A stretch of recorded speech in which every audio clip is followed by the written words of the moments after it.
পরপর 4 দিন আর চতুর্থ দিন সিবিআইয়ের তলবে আজও সিজিও কমপ্লেক্সে আরজি কর মেডিকেলের প্রাক্তন অধ্যক্ষ সন্দীপ ঘোষ। গত 3 দিন ধরে তাকে ঘন্টার পর ঘন্টা জেরা করা হয়েছে, আজও তাকে তলব করেছে সিবিআই। এই ম্যারাথন জিজ্ঞাসাবাদে কি কি তথ্য উঠে আসছে জানবো, সরাসরি চলে যাব আমাদের প্রতিনিধি প্রকাশ সিনহার কাছে। প্রকাশ, কি জানতে পারছো, কি জানতে চাওয়া হচ্ছে সন্দীপ ঘোষের কাছ থেকে, তদন্ত কত দূরে গিয়েছে?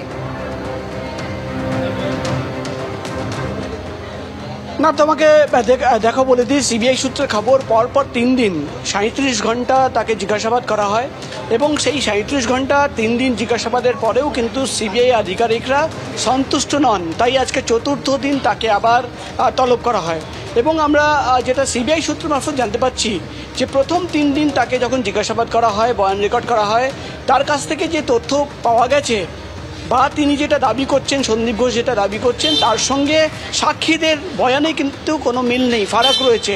এবং তাই সিবিআই গোয়েন্দারা মনে করছেন যে তিনি কিন্তু তথ্য গোপন করছেন। এবং যেহেতু সিবিআই এর আধিকারিকরা জানাচ্ছেন যে একদিকে যেমন ফরেন্সিক বিশেষজ্ঞরা সেখান থেকে নমুনা সংগ্রহ করে সেই ব্যাপারটা দেখছেন, কিন্তু সন্দীপ ঘোষের কী রোল ছিল, একাধিক অভিযোগ রয়েছে সন্দীপ ঘোষের বিরুদ্ধে। প্রাথমিকভাবে সিবিআই তরফে দাবি করা হচ্ছে যে সেই রাতে, ঘটনা যেদিন ঘটলো, যেদিন নির্যাতিতার দেহ পাওয়া গেল, খুন করা হলো তাকে নৃশংসভাবে, সেই রাতে সন্দীপ ঘোষের সঙ্গে কোনো পুলিশ আধিকারিকের কথা হয়েছিল কিনা সেই বিষয়ে দেখা হচ্ছে, কেন কি সাক্ষীদের বয়ানে কিন্তু এই তথ্য উঠে এসছে। এবং যদি কথা হয়েছিল, সিবিআই তরফে দাবি করা হচ্ছে যে সন্দীপ ঘোষের মোবাইল ফোনে সেই রেকর্ড নেই, অর্থাৎ ডেটা কল যেটা করা হয়েছিল কোনো অ্যাপের মাধ্যমে, হোয়াটসঅ্যাপ কল বা ফেস টাইমের মাধ্যমে যদি কল করা থাকে, তার কোনো রেকর্ড তার মোবাইল ফোনে পাওয়া যাচ্ছে না। তাই সেই রাতে তার মোবাইল ফোন থেকে কত ডেটা, ইন্টারনেট খরচ হয়েছে সেটা কিন্তু খুঁজে বার করছেন সিবিআইয়ের আধিকারিকরা। সেই ইন্টারনেট খরচ দেখেই কিন্তু, ইন্টারনেট কত ব্যবহার হয়েছে সেটা দেখেই কিন্তু তারা সঠিকভাবে একটা কনক্লুশনে পৌঁছতে পারবেন যে সেই রাতে কতবার ডেটা কল করা হয়েছিল।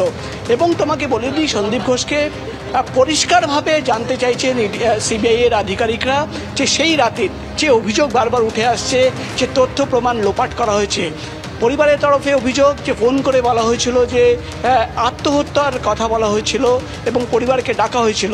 সন্দীপ ঘোষ তাকে কে ফোন করে জানালো যে এই ধরনের একটা ঘটনা ঘটলো, তারপরে তিনি কি পদক্ষেপ নিলেন, তিনি যখন ঘটনাস্থলে পৌঁছলেন সেখানে গিয়ে কি দেখলেন এবং তিনি কাকে ফোন করে জানিয়েছিলেন, অর্থাৎ সেই রাতে সন্দীপ ঘোষ এই ঘটনা জানার পর কোন পুলিশ আধিকারিক, কোন নেতা বা কাদের সঙ্গে তার কথা হয়েছিল, কাকে তিনি রিপোর্ট করেছিলেন এবং সেখান থেকে কি ইনস্ট্রাকশন পাওয়া গেছিল।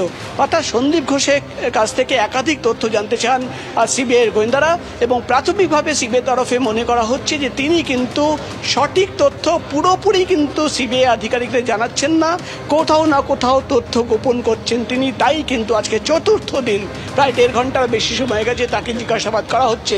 এবং আমরা দেখলাম কুণাল ঘোষ তিনি এসে পৌঁছেছেন, তিনি কিছু নথি আজকে সিবিআই দপ্তরে জমা দেবেন এবং প্রাথমিকভাবে যেটা জানা যাচ্ছে যে কোনো স্ক্যাম রিলেটেড নথি। তো আজকে কুণাল ঘোষ কী নথি জমা দেন এবং সেই নথি সামনে রেখে সন্দীপ ঘোষকে জিজ্ঞাসাবাদ আবার করা হয় কিনা সেটাই কিন্তু এখন দেখার বিষয়। ধন্যবাদ প্রকাশ।